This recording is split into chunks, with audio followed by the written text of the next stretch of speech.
आज नवरंगपुर स्थित रोकेशन होटेल सभागृह नवरंगपुर जिला भारतीय जनता पार्टी कारगिल युद्धर 25तम विजय उत्सव पालन कर विजय उत्सव पालन करने पूर्वाह्न ओडिशार खाद्य जोगाण और खाउटी मंत्री श्रीयुत कृष्णचंद्र पात्र नवरंगपुर सर्किट हाउस पहुंची। सर्किट हाउस दलीय कर्मी माने मंत्री को फूलतोड़ा दे भव्य संबर्धना और स्वागत जनाइथिले।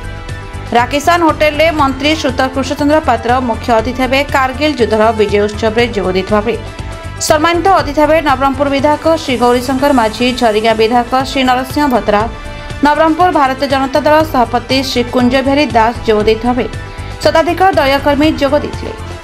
ଏହି ଅବସରରେ ଅତିଥିମାନଙ୍କ ଦ୍ୱାରା ମଞ୍ଚରେ ଫଟୋ ଚିତ୍ରରେ ପୁଷ୍ପମାଲ୍ୟ ଦେଇ ପ୍ରଦୀପ ପ୍ରଜ୍ୱଳନ କରାଯାଇ ଅତିଥିମାନଙ୍କୁ ଉତ୍ତୀର୍ଣ୍ଣ ଦେଇ ସମ୍ମାନିତ କରାଯାଇଥିଲା। ଏହି ଅବସରରେ ସମସ୍ତେ ମିଳିତ ଭାବରେ ବନ୍ଦେ ଉତ୍କଳ ଜନନୀ ସଙ୍ଗୀତ ଗାନ କରିଥିଲେ। ଏହି ପରିପ୍ରେକ୍ଷୀରେ ଅତିଥିମାନେ कारगिल ଯୁଦ୍ଧରେ ବୀର ଯବାନମାନେ ଶତ୍ରୁମାନଙ୍କ ସହିତ ଲଢ଼ି କିପରି ବିଜୟ ହାସଲ କରିଥିଲେ ନିଜ ନିଜ କର୍ତ୍ତବ୍ୟ ରଖିଥିଲେ। ये आमर गर्व एवं गौरवर दिन आजिर दिन में आम पाकिस्तान उपरे विजय लाभ करथिले।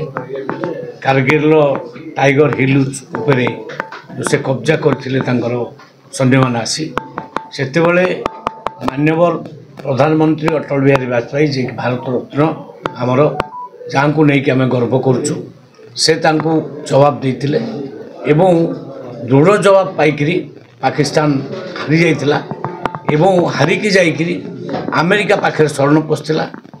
अमेरिका सेतेबेले अमेरिका राष्ट्रपति डकईथिले वाजपेयी को चाहते ये बस कथबार्ता हवा। वाजपेयी दृढ़ भाव में कही एक भी इंच जगह मोर जितेबले अन्य देश हाथ में अच्छी मु अबिका मुझे ना दृढ़ भाव में कही। तेणु आज दिन में मु अटल बिहारी वाजपेयी को साल्यूट करुच्ची, कोटि कोटि प्रणाम करुच्ची। आमर जो सैन्य माने शहीद हो गले वीर माटी ताको आज कोटि कोटि प्रणाम श्रद्धांजलि जनाऊँ। ऐतिहासिक दिन जो दिन को आज आम मन पकाऊँ 1999 मसीहार आज दिन में आम पाकिस्तान को परास्त करूँ कारगिल युद्ध रे।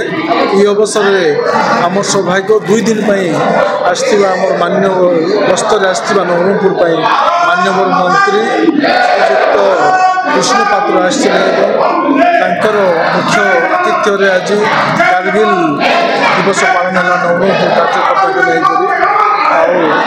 काले काले आम सब विजय आसुचु। बर्तमान आम शहीद आम जवान मानकर परिश्रम आम भल अच्छु। Nabarangpur Shri Madhuri Pattnaik report the Republic Odisha 24 news.